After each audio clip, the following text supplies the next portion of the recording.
Hi, boys and girls. We're on Chapter 2 of The Trumpet of the Swan by E.B. White, called The Pond. The pond Sam had discovered on that spring morning was seldom visited by any human being. All winter snow had covered the ice. The pond lay cold and still under its white blanket. Most of the time there wasn't a sound to be heard. The frog was asleep. The chipmunk was asleep. Occasionally, a jay would cry out. A jay is a type of bird. And sometimes at night, the fox would bark, a high, rasping bark. Winter seemed to last forever. But one day, a change came over the woods and the pond. Warm air, soft and kind, blew through the trees. The ice, which had softened during the night, began to melt. Patches of open water appeared. All the creatures that lived in the pond and in the woods were glad to feel the warmth. They heard and felt the breath of spring, and they stirred with new life and hope. There was a good new smell in the air, a smell of earth waking after its long sleep. The frog, buried in the mud at the bottom of the pond, knew that spring was here. The chickadee knew and was delighted. Almost everything delights a chickadee. A chickadee is a type of bird. They talk a lot. Beep, beep, beep, beep, beep, beep. They make tons of noise when they're happy or scared to alert their families. The vixen, dozing in her den, knew she would soon have kits.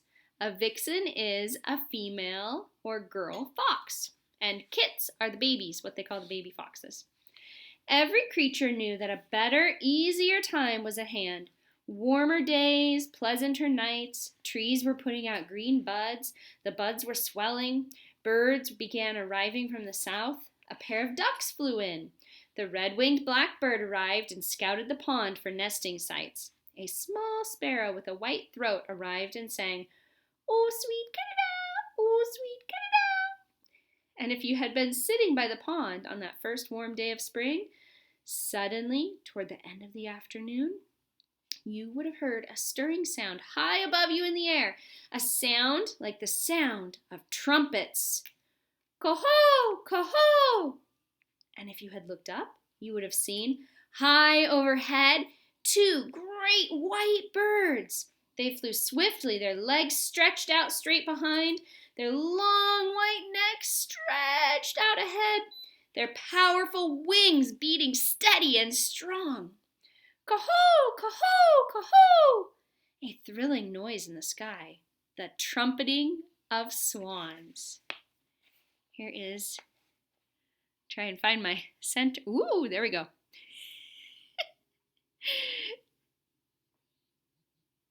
There's a picture of the swans landing in the pond. So they fly south in the winter for warmer air, warmer weather, and places where the water isn't frozen.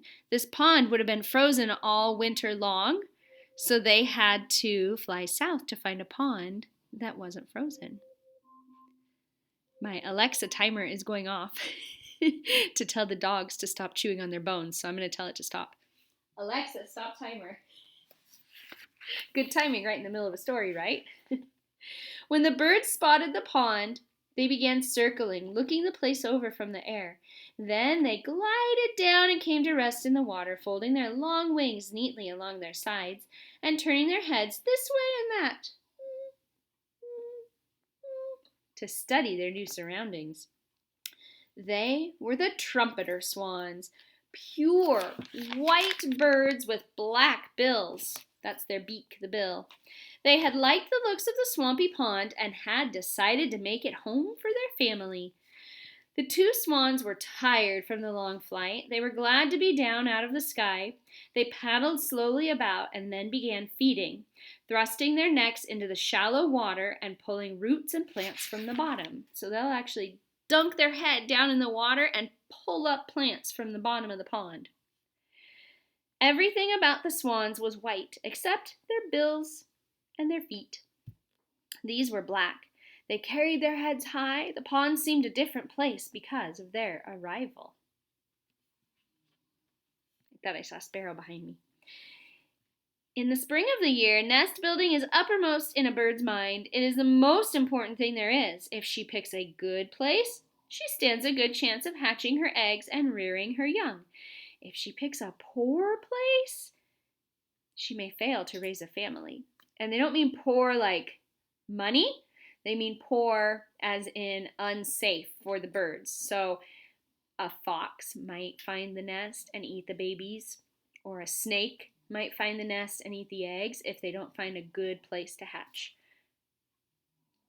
The female swan knew this. She knew the decision she was making was extremely important. The two swans first investigated the upper end of the pond where a stream flowed slowly in. It was pleasant there with reeds and bulrushes. Those are plants. Red-winged blackbirds were busy nesting in this part of the pond, and a pair of mallard ducks were courting. Then the swans swam to the lower end of the pond, a marsh with woods on one side and a deer meadow on the other. It was lonely here. From one shore, a point of land extended out into the pond. It was a sandy strip, like a little peninsula. I almost said peninsula. Peninsula. So a peninsula is a piece of land that sticks out into the water. So like if this whole screen was water and the land stuck out like that, full of water around, the land is what's called a peninsula. There's Sparrow. Oops. Sparrow. Kitty, kitty. Hi. Hi. You want to say hi to the kids? Huh? Come here. Oh, Sparrow. Oh, there you are. Let's say hi. Oop. It's like she knows she's on camera, and I turn her around, and she's like, nope. There she is. You like story time? You like stories? I think you like sitting on the couch while I read, right?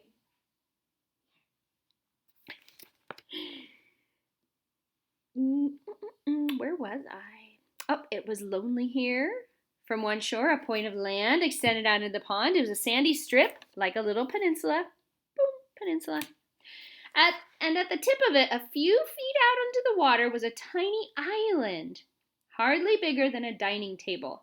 So an island is a piece of land surrounded by water, totally surrounded by water. Would a fox be able to get there? Probably not. A snake? Unless it's a water snake. One small tree grew on the island, and there were rocks and ferns and grasses.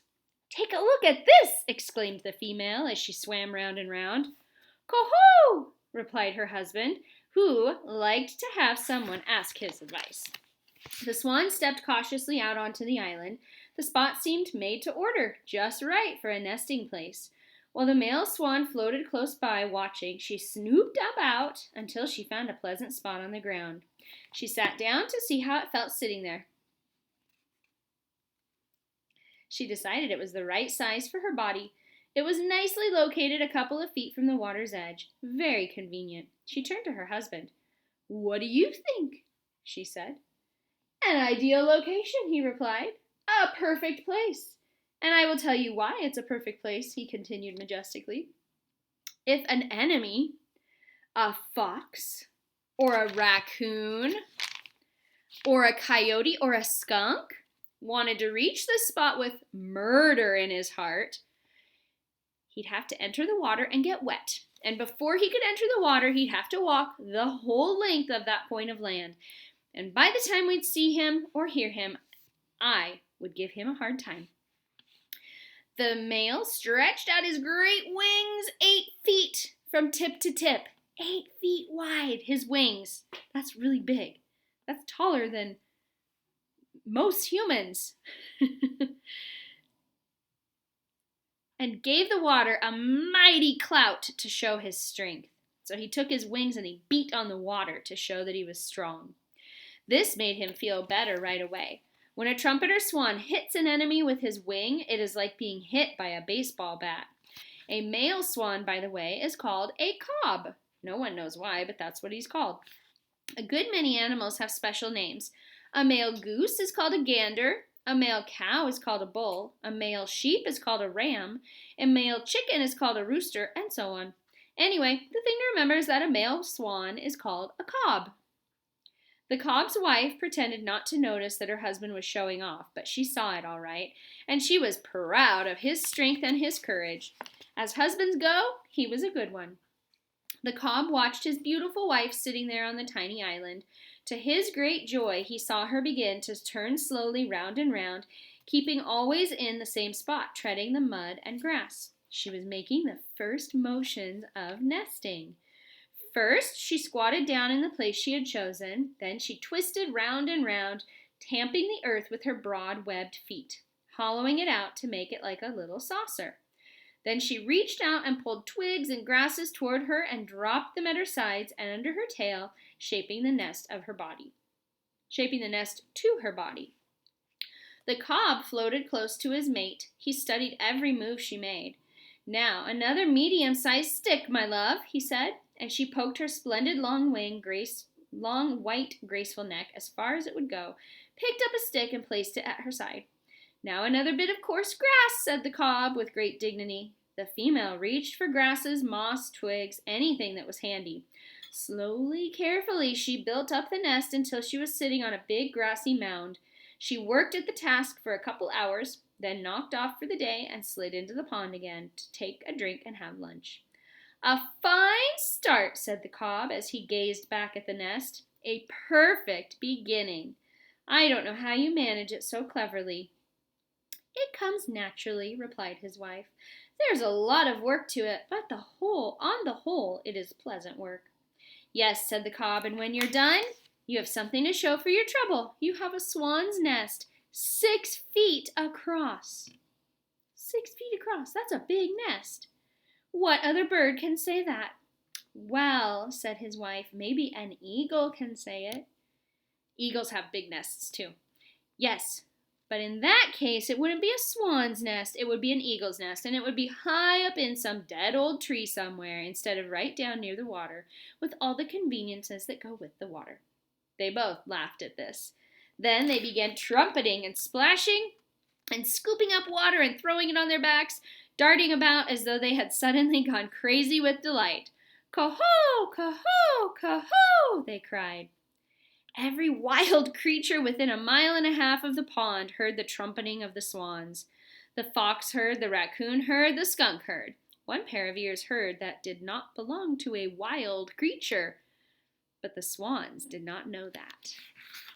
Who do you guys think the not wild creature is? Chapter 3 for tomorrow is called A Visitor.